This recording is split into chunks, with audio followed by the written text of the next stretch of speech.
Bonjour les humains, 1er février 2026, bienvenue si vous êtes nouveau sur la chaîne, ne vous fiez surtout pas à une seule vidéo, allez voir mes playlists, je traite de tout un tas de sujets très différents.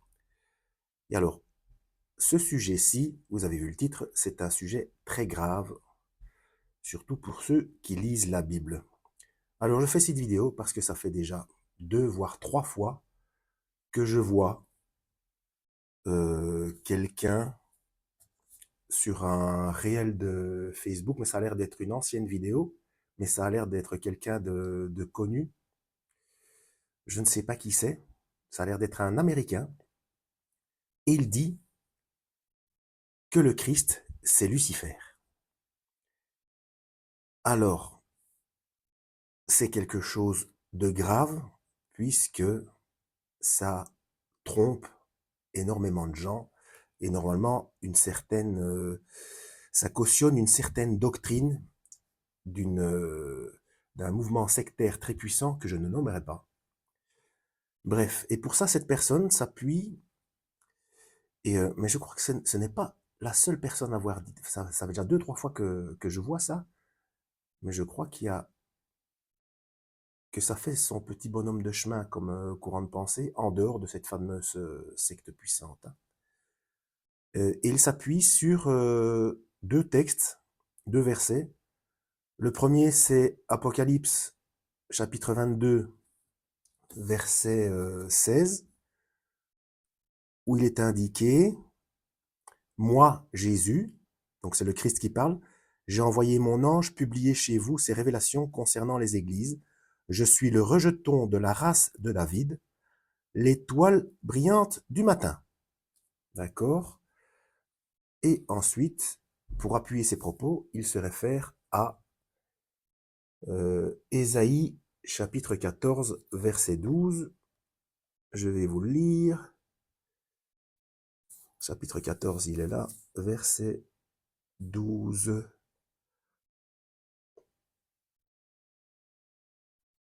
11. Comment es-tu tombé du ciel, étoile du matin, fils de l'aurore? As-tu jeté à terre, vainqueur des nations? Toi qui avais dit dans ton cœur, j'escaladerai les cieux au-dessus des étoiles de Dieu, j'élèverai mon trône, je siégerai sur la montagne de l'assemblée, aux confins du septentrion. Septentrion, c'est le nord. Donc, on parle bien de Lucifer, hein? Voilà. Comment es-tu tombé du ciel, étoile du matin?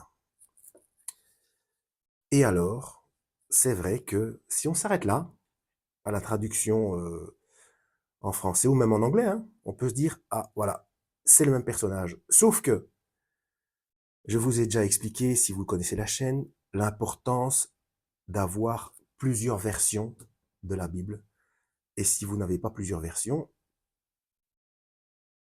eh bien, il n'y a rien à faire, il faut s'intéresser aux langues originelles.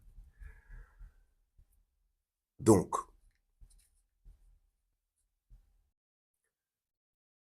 peu importe la version de la Bible que vous avez, même si elle est bien trafiquée, si vous vous référez aux textes originaux, c'est toujours la même chose. Donc, et là, vous voyez quels sont les petits défauts à gauche, à droite. Bon, ce qu'il faut savoir, c'est que c'est vrai qu'il y a au moins 2 Bibles véritablement trafiquées.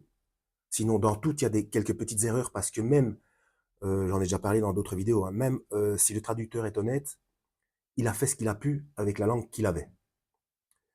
Selon la langue avec laquelle il devait traduire, puisque je vais vous donner un petit exemple, je donne toujours le même, hein. Par exemple, pour le mot foi, avoir la foi, il n'y a qu'un seul mot en français, eh bien, il y a 3 mots différents en hébreu.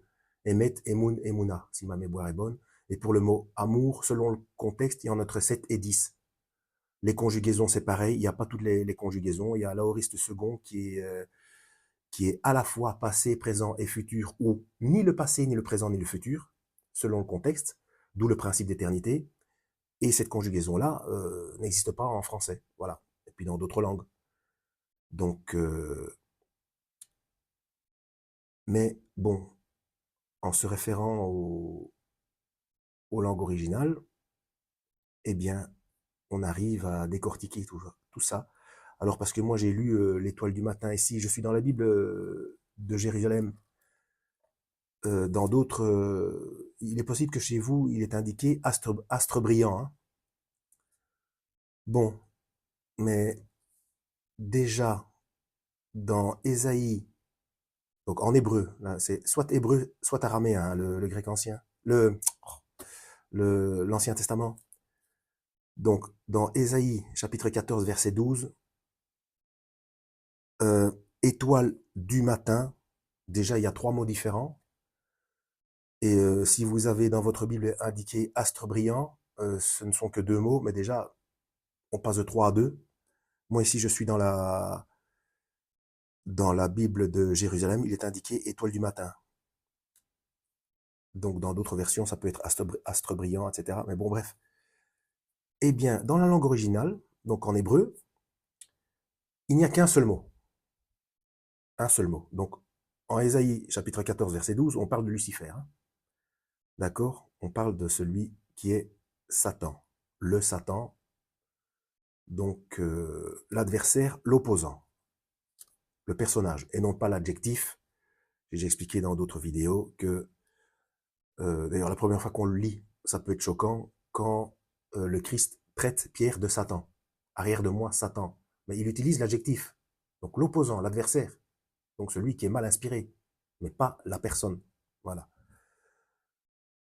Donc, pour le chapitre 14, le verset 12 du chapitre 14 dans Ésaïe, les 2 mots astre brillant ou étoile du matin, les 3 mots, il n'y a qu'un seul mot.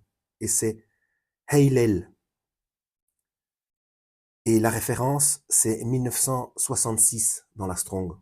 Amusant, hein, encore un 66, comme par hasard. Et la traduction littérale hein, de Heilel, c'est porteur de lumière. Ce qui a donné Lucifer ou Lucifero en latin. Donc le porteur de lumière. Ça, c'est la traduction littérale. Tandis que dans Apocalypse, chapitre 22, verset 16, c'est ça, hein? Une seconde. Je vous le relis. Moi, Jésus, j'ai envoyé mon ange publier chez vous ces révélations concernant les églises. Donc c'est bien pour appuyer le fait que c'est bien Jésus qui parle. Je suis le rejeton de la race de David. C'est bien lui. L'étoile brillante du matin. Déjà, moi, ici, dans la Bible de Jérusalem, j'ai l'étoile radieuse. Mais bon, dans d'autres traductions, c'est bien l'étoile brillante du matin. Donc, la même chose en français. Mais ici, j'ai 3 références. Dans Ésaïe, chapitre 14, verset 12, je n'ai qu'une seule référence, un seul mot, dont la référence est 1966. Ici, pour la même expression, pour les mêmes 3 mots, j'ai bien 3 références. J'ai 2986, 2532 et 3720, qui sont composées de, en grec, lampros, kai et otrinos. Il y a 3 mots et ce ne sont pas les mêmes références. Alors vous allez me dire, oui, mais on passe de l'hébreu au grec ancien. Oui, mais si à la limite ça veut dire la même chose, d'accord. Sauf que, déjà, pour le mot étoile, il y a 2 références combinées. C'est 2986 et 2532. En fait, ce qui a été traduit par le mot étoile, c'est lamproskai, les 2. Et lampros, on entend un petit peu le mot lampe, il y a, donc dans la traduction, éclatant, magnifique, brillant, ça peut signifier brillant aussi, limpide, clair, transparent, donc c'est aussi métaphorique, donc c'est clair, c'est transparent, il n'y a pas à douter. Combiné avec kahi, oui, ça veut aussi dire limpide, je crois que je l'ai dit, hein. Kahi, la traduction, c'est mais ou et même tous deux. Donc c'est un pluriel, ce qu'on pourrait traduire, mais c'est comment dire? Attendez, j'avais trouvé et j'ai oublié. Oui, en fait, ça ne marche pas si je ne dis pas le troisième mot.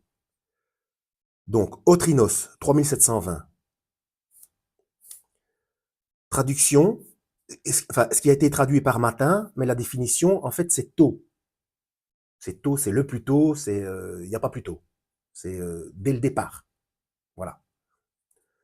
Donc, les trois ensemble, au lieu de traduire étoile brillante du matin, on aurait pu traduire, puisque ce ne sont pas les mêmes mots. Donc, ce qui est dès le départ, à la fois le plus tôt et le plus clair, le plus éclatant, le plus magnifique, le plus brillant, le plus limpide, la chose dont on ne peut pas se tromper. Voilà. Oui, c'est ça. Kai veut dire aussi alors, ainsi, donc puisque c'est celle-là qui est au plus tôt, donc l'éclatant au plus tôt, donc ainsi, aucun de doute, quoi. Voilà, donc ça n'a rien à voir avec étoile du matin. Et ça a été traduit par étoile du matin. Puisque ce sont deux mots différents. Lamproscaï. Donc, pour le mot étoile uniquement, pour le mot étoile, il y a deux références combinées, 2986, 2532. Et l'un, c'est Lampros, et l'autre, c'est Kahi. Nulle part, il y a étoile. Nulle part. C'est... Mais alors, ainsi, tous deux, éclatants, brillants, magnifiques. Et ensuite, le troisième mot, Otrinos, dès le départ, au plus tôt. Donc, aucun doute, quoi.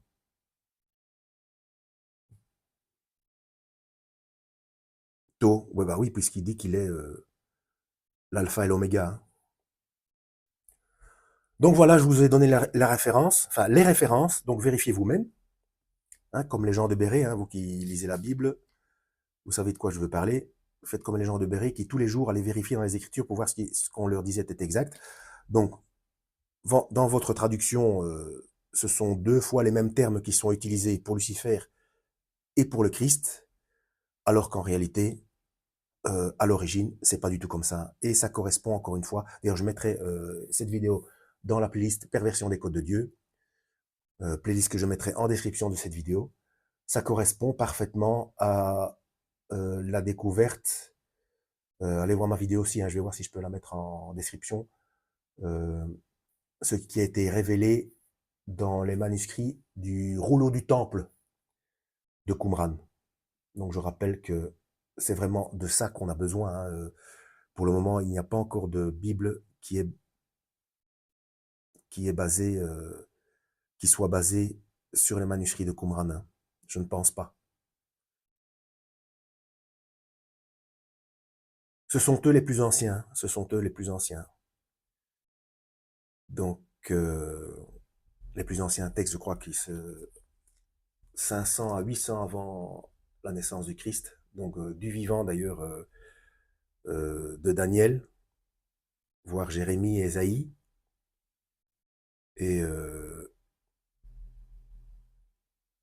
pendant tout un temps, on a pensé que les premiers textes du Nouveau Testament dataient du 2e siècle après Jésus-Christ. Et puis, on a retrouvé, c'était là en septembre, donc 70, voire 50, voire il paraîtrait, et là je trouve ça un petit peu gros, il paraîtrait qu'il y aurait même un texte de 20, bon, lorsque le Christ avait 20 ans.